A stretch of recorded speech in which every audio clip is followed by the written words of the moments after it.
అందుకని ఆ భయం లేకుండా అద్వైతమనే అభయ చక్రంలో మీరుండండిరా అని చెప్పినటువంటి మహనీయులు శంకర భగవత్ పూజ్యపాదుల వారు.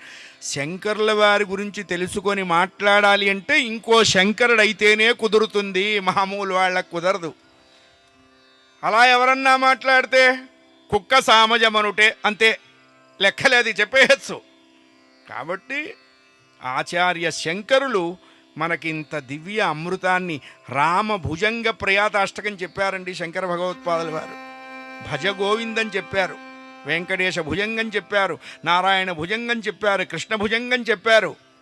శంకర్ల వారు ఎంత సేవ చేశారు భారతీయ సనాతన వైదిక ధర్మ సంస్కృతికి అంటే ఆయనకే తెలుసు. అయ్యా ఆదిశంకర భగవత్పూజ్యపాదులకు, సనాతన వైదిక ధార్మిక మతమునకు, భారతీ తీర్థ మహాస్వామికి అయ్యా అది రామావతారం.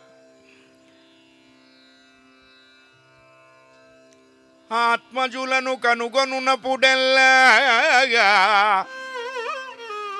జనకమోదము తోడు తల్మీసములు దువ్వు దశరథుడు.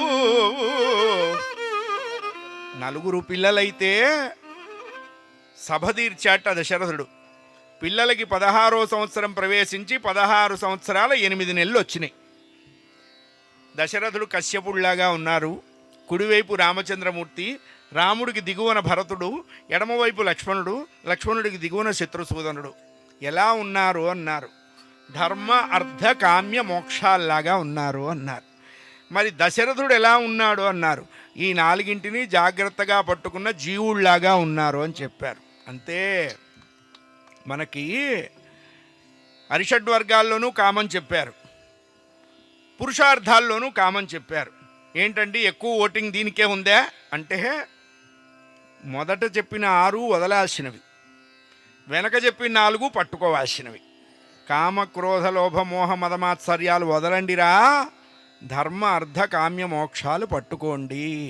అది కూడా ఎలా పట్టుకోవాలి? ధర్మంతో అర్థం సంపాదించాలి, ధర్మంతో సంపాదించిన అర్థంతో కామ్యం నెరవేర్చుకోవాలి, ధర్మంతో సంపాదించిన అర్థంతో నెరవేరబడ్డ కామ్యం చేత మోక్షం కలుగుతుంది. మోక్షం అంటే శరీరం వదిలిపెట్టిన తర్వాత పొందేది కాదు, శరీరం ఉండగానే అనుభవించేది. అన్నీ చూస్తున్నా అన్నీ వింటున్నా ఏది మనస్సులోకి లాక్కోకుండా ఉండటమే మోక్షము. కన్ను చూసిన ప్రతిదాని మీదకి మనస్సు పోకూడదు, అదే మోక్షము, అదే ముక్తి అన్నారు.